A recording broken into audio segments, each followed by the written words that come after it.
జగన్నాథుడైన శ్రీ మహావిష్ణువు దశావతారములలో 3వ అవతారం వరాహ అవతారం. పూర్వం హిరణ్యాక్షుడనే రాక్షసుడు భూదేవిని చెరబట్టి పాతాళానికి తీసుకువెళ్లి బంధించెను. దేవతలందరి ప్రార్థన మేరకు శ్రీహరి శ్వేత వరాహ రూపము దాల్చి ఆ హిరణ్యాక్షుని సంహరించి భూదేవిని రక్షించారు.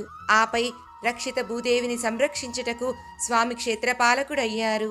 నాటి నుండి మొదలైన ఈ కల్పమునకు ఆయన పేరుతోనే శ్వేత వరాహ కల్పంగా పేరు వచ్చింది. రండి, మా ఇంట వేంచేసిన ఆ శ్వేత వరాహమూర్తిని దర్శించుకుందాం.